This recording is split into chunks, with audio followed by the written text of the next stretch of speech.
Well, hello everybody, I'm Huell Howser, standing here on one of the most beautiful places anywhere in California, our state's Central Coast. There is so much beauty here. There is so much to see and do here. What a wonderful place to visit with your family and friends. There is so much to see and do that every night this week at 7:30, we are saluting the Central Coast. So here we go. Our salute to the Central Coast right here on good old KCET.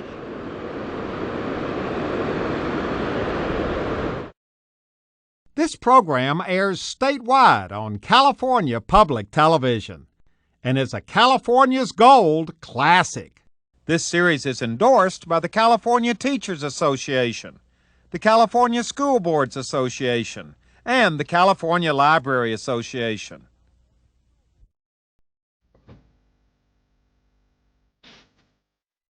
It was a beautiful day, and we were heading north on Highway 101 on our state's Central Coast.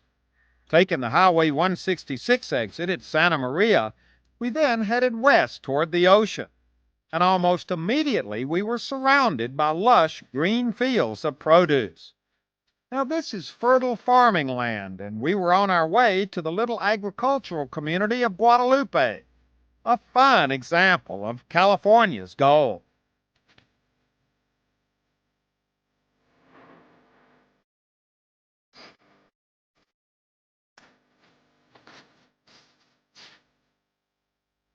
Now, Guadalupe's been a farm town since its very beginnings, and over the years, to tell you the truth, it hasn't changed very much.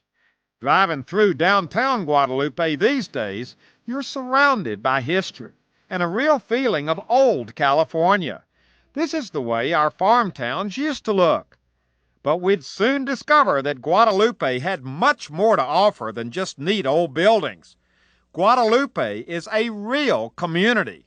Shirley, you are the historian for the town. That's what they tell me. And I know this town has a very rich history to it, doesn't it? And a very varied history. Very varied. We are multi-ethnic group and many talented people, and a wonderful start from a Mexican land grant rancho of cattle processing into dairying by the Swiss-Italian people to ranching, agriculture by some of the Portuguese people, and then their helpers included the Japanese, the Filipinos, who later had ranches of their own, and the town sprang up to support that. And today there's a heavy Hispanic population here, but all of these other groups that have been here over the years are still here in Guadalupe. Yes, they are here. We have perhaps intermarried, and but we still retain our culture, and that's seen in the parades and fiestas and parties that they have. Tell us a little bit about this place. Well, I tell you, it's been a nice community to me. My whole family has been here for 40 years. Really? And this town has treated us, really great. It's a small little town. It's like a family here, and everybody knows everybody. You sneeze, somebody knows it downtown. The history is all around you, and the people are very willing to share it, so you don't go around in the dark not knowing. There's a lot of cultural diversity here, and a lot of people sharing that.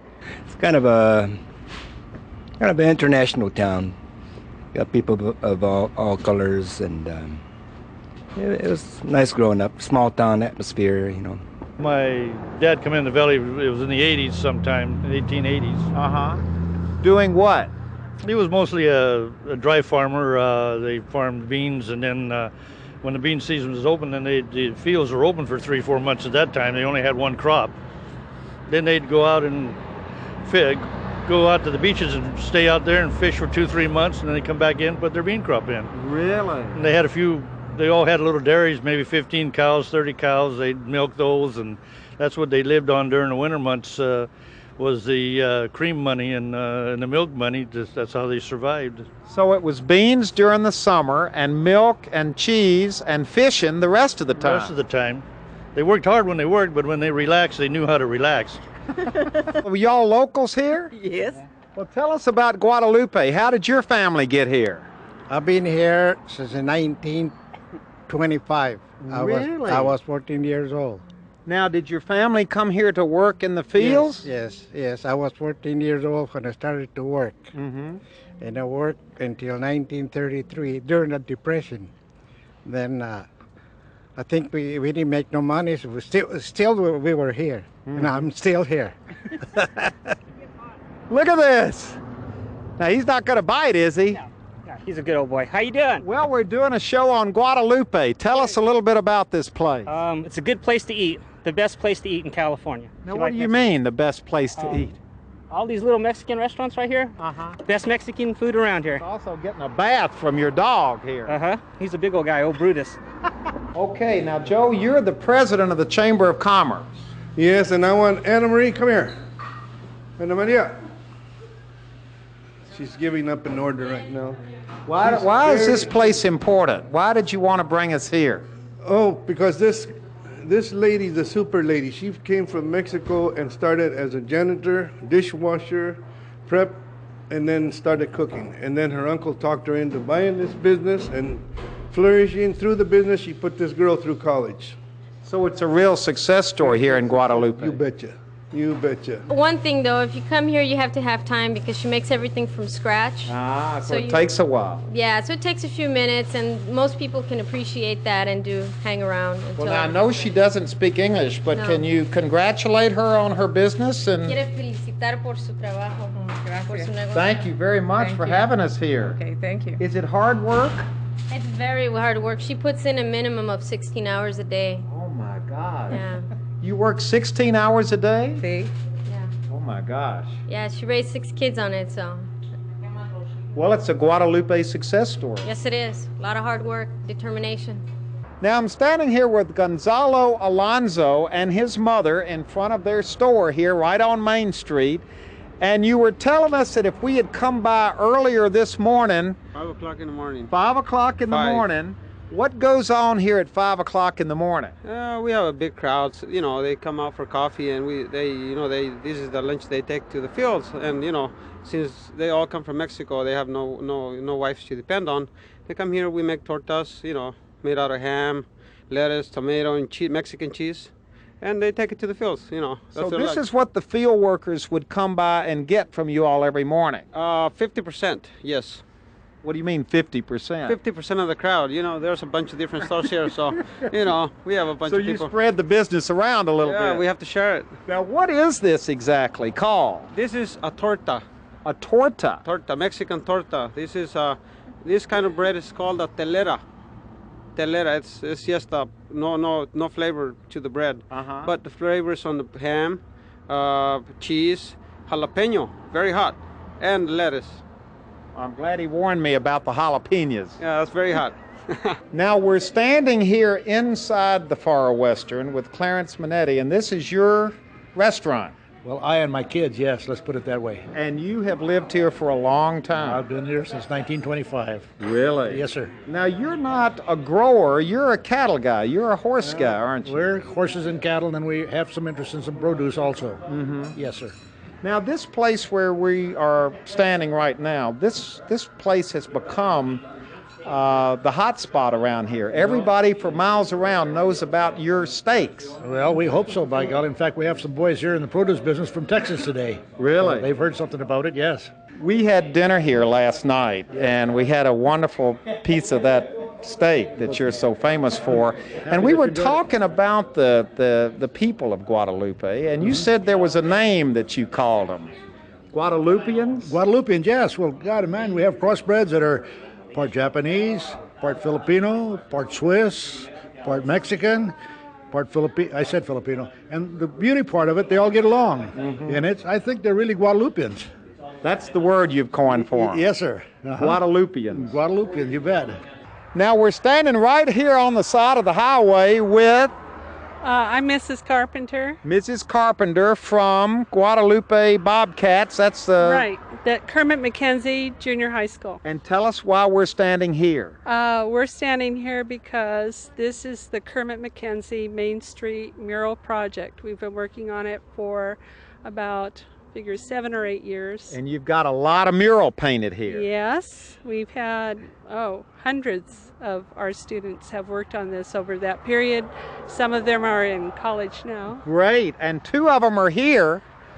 Introduce yourselves and let's see what you've done down here. Hi, my name is Lorena Arias and I'm a 12th grader, senior to be. And I have painted one of these boards right here, which is the field workers working down the field. I mean, it'd be neat having people, seeing themselves in the board as actually picking up strawberries, celeries, And so as I came up with the idea, I looked across the street and I'm like, well, wow, that'd be a good idea to bring some of these people onto the board. And so what I did, I just basically put some of the field.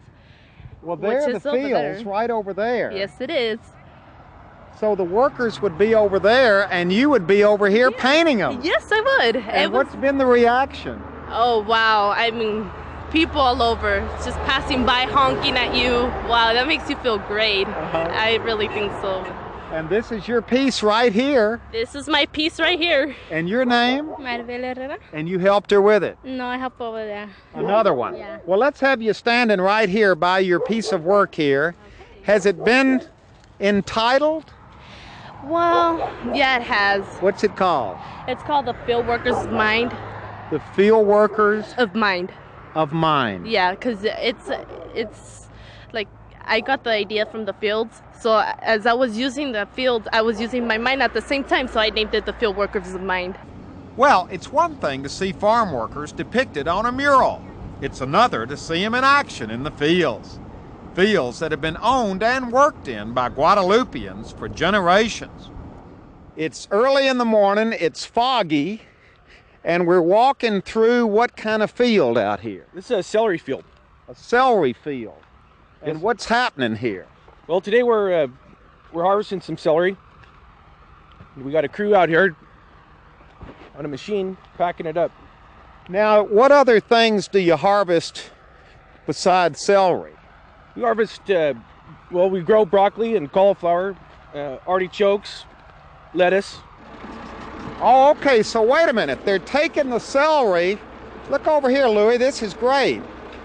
They take the celery right up out of the ground, cut it, and put it on the belt. They put it on the belt, and then from these outside belts, it goes to the middle, and the people there are separated into different sizes. You have 18 stalks to a box, 24s, 36s, and 48s. Let me get over here and get a piece of this. Let's see what we got here. Now there's, what do you call this, a head of celery, a stalk? A stalk of celery. That's a beautiful stalk of celery. Thank you. Now, why is this area of the Central Coast so perfect for growing celery like this? Well, it's the weather. We have a nice, consistent climate. It stays doesn't get too hot, doesn't get too cold, and it's just right for growing celery this time of the year. And do you like fog? Do the workers like fog like this in the morning? Yeah, sure. Keeps everybody cool and production up. Wow, look at this. This is amazing. Look at it. Can I see what you got there?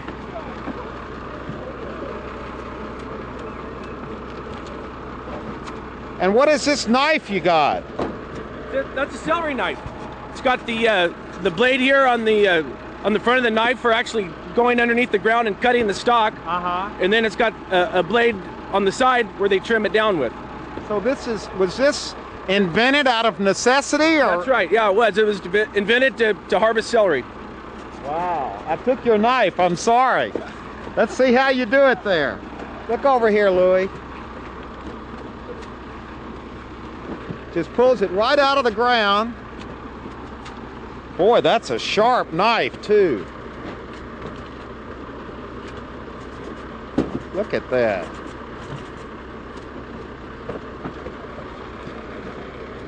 Now it just pulls right up out of the ground. Well, it doesn't really pull up. He's got to cut it. It's pretty hard to get it out of there. I mean, he kind of puts some pressure on it. Oh, he puts the knife down in there. That's correct. You're the police chief of Guadalupe, but you also literally grew up here working in fields just like these. That's right. My dad is Filipino, and I'm mestizo. My mom is Mexican, and I was raised in the fields. I went to work at an early age with my dad. Woke up real early in the morning, and especially during summer vacation and on the weekends, worked in the fields with my dad. Now, what do you mean at an early age? Well, he used to take us out maybe about 6 or 7, and we used to go out in the fields with him. And he worked primarily in the lettuce, and we used to get the cartons for him, so he'd get pack the lettuce. Well, what's it like working out here in these fields, especially as a young person? Well, as a young person, it was me and my brother and my cousins. We all got together. We enjoyed it when we were young, but then when we got older, like when we got 12 and 13 and 14, then we had to join the crew and really start working and working in the lettuce and working in the broccoli. But at an early age, it was more fun and kind of an adventure. Yeah, kind of an adventure, and helping Dad, occasionally taking boxes. And a lot of times as a young kid, we played around in the fields, but when we got a little older, like 11 and 12, like I said, we had to go to work. We had to go to work, right. It's hard work, isn't it? But I would have the idea that it's almost a rite of passage for a young person growing up in Guadalupe. Right. You had to pay your dues. This Guadalupe is primarily an agricultural town, so it's very difficult work. And my dad knew that, and he said, you need to get an education, and I don't want you working in the fields for the rest of your life. So. And I understood that because it was difficult work. Yeah. Sure was.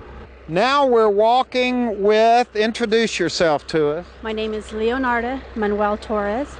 And what's interesting about that name is that it's an interesting mixture in itself, isn't it? Yes, it is.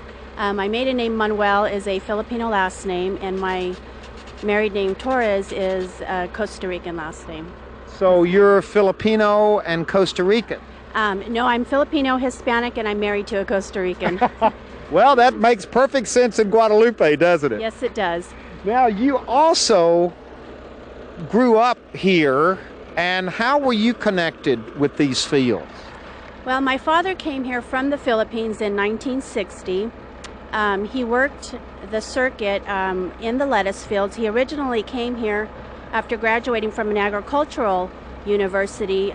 He came over with about 150 other Filipinos to learn the scientific way that Americans grew produce. And that was in what year? That would have been in 1960, and he came to Guadalupe in 1969, which is where he ended up staying. And where you ended up staying and getting married. Yes. Now, did you ever work in the fields?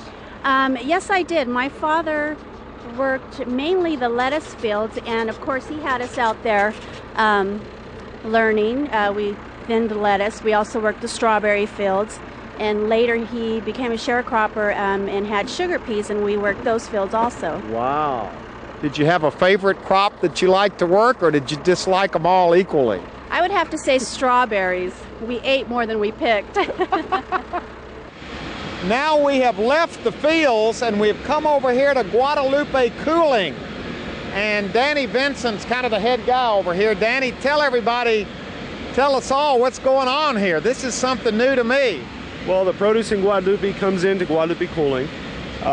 We take the produce off of the Fabcos at the receiving area. Okay, now wait a minute. These trucks right over here are unloading stuff that they've gotten right out of the fields. That's correct. And then what happens to it? Well, then we receive it into inventory. The product is owned by different shippers that farm here in Guadalupe. The product then is taken to one of our cooling procedures. We have 3 different ones here, and this particular tube or process is called a vacuum tube. The product goes inside. Now we're in for a treat. We're standing with Tracy Thompson, and your title here is? The vacuum cooler operator. The vacuum cooler operator, and you're actually going to pop one of these things. You say it pops when the stuff's in there now getting cool, right? Right, it's under a vacuum, and when you open the vent, it lets the air rush back in, and it's pretty loud. All right, so can you do that for us now? He's going into his little room. Danny, come on over here. This is pretty exciting, isn't it? Look, here it goes, Louis. He's going to pop it right over here. The second one right here. Can we get any closer? Sure. But you said there was going to be a noise. Yeah, there'll be a loud rush of air. Watch your step. There'll be a loud rush of air that'll come through that little vent. Oh, wow.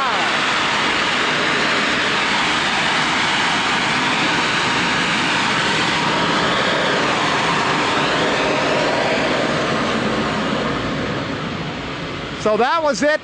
Right. That was the cold air. Oh, wait, here it comes. That was all the air rushing back into the tube. So this is cold celery. Yes. We were in a celery field this morning, so we saw celery actually being harvested. Oh, okay.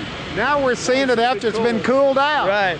Now what happens? So we pull it out, and they set it over here, and they put it in the cold room ready for shipping. Can we take a look at that? It's really pretty basic stuff, isn't it? It is. It's you know, we're not splitting any atoms. We're just making them cold. Yeah. That's really all we're doing. There's a lot of mechanical equipment. We have a full maintenance staff. They're working for us 24 hours a day, keeping all the equipment going, monitoring the equipment. Oh man, it's cold. It should be right on 34 degrees. Is that what you're shooting for, 34 degrees? We like to have it at 34 degrees. That way the shelf life will last the longest. Any colder and you're starting to borderline freeze the product. Once you freeze the product, it starts to decay. So this isn't frozen? No, not at all. Not at all. It's just cool. It's cool. It's right at 34 degrees. We try to... There it is, right here, look. 34 degrees. Right. Now, these are the big trucks. We have seen trucks going down the main street of Guadalupe all day and all night. How many trucks pass through here in an average day? Well, Guadalupe Cooling handles, during season, approximately 100 to 150 trucks a day. Guadalupe Valley will handle somewhere in the neighborhood of 300 to 500 trucks per day. 500 trucks a day? Yes. That's a lot of lettuce and celery. It's a lot of trucks. We ship from as close as Los Angeles or locally here in the local stores in the Guadalupe Valley, or we ship as far away as Japan. Really? We go all over the world. The last stop on our Guadalupe adventure was the prettiest, as we paid a visit to the Guadalupe Nipomo Dunes Preserve. Over 4,000 spectacular acres, located right on the coast, just a few miles from downtown Guadalupe. Now, what's the significance of these particular dunes, the Guadalupe Dunes? For one thing, to the south of us, the Mussel Rock Dunes, which is part of this complex, over 500 feet tall. They're the highest dunes on the coast of California. This complex is one of the last 4 dune complexes on the whole Pacific coast. So what's happened to all the other dunes? We built on them. LAX is built on a dune complex, for example, in Los Angeles. And people like to live by the beach. So what happens is developers develop land with oceanfront views. There goes the land. Yeah. About 200 species of birds either live here or travel through this area. So we get birding groups from all over the world who come specifically to Guadalupe Beach or Oso Flaco Lake, which is the north entrance to this area, just to look at birds. Yeah. Look at the birds, Huell. Aren't they beautiful? They're all flying off. We're scaring them away. This is their beach, peaceful and quiet. We got sanderlings. These guys are just some seagulls. Not just, they're beautiful seagulls. And I just saw a whimbrel. He flew off as we came in. Uh-oh, and the tide's coming in too. That's why you take your shoes off out here. Boy, what a day we chose to come to the beach. Very lucky.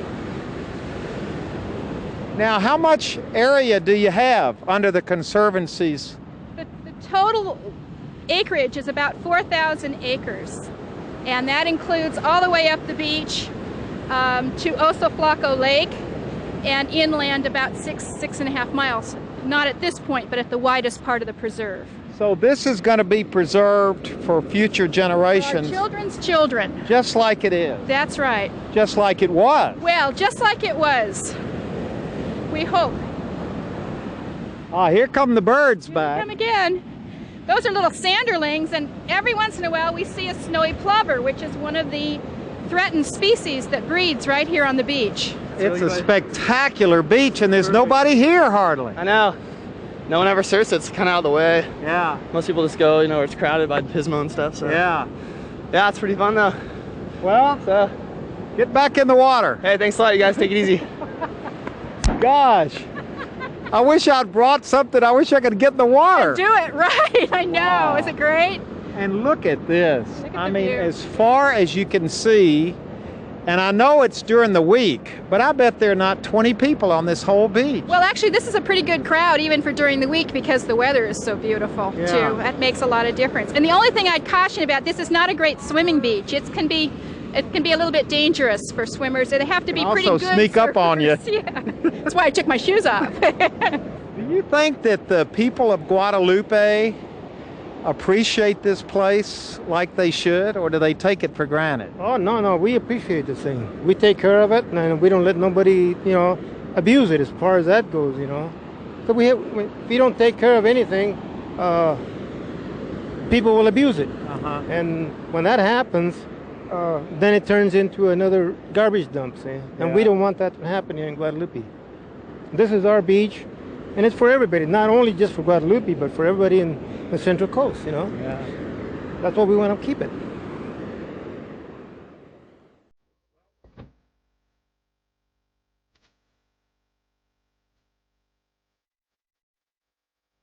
You know, Guadalupe is an authentic place. Nothing phony here. It's a farm town filled with hard-working people. A community of people from all over the world who for generations have lived and worked together. And this little agricultural town, nestled in a beautiful valley on our Central Coast, is indeed a fine example of California's gold.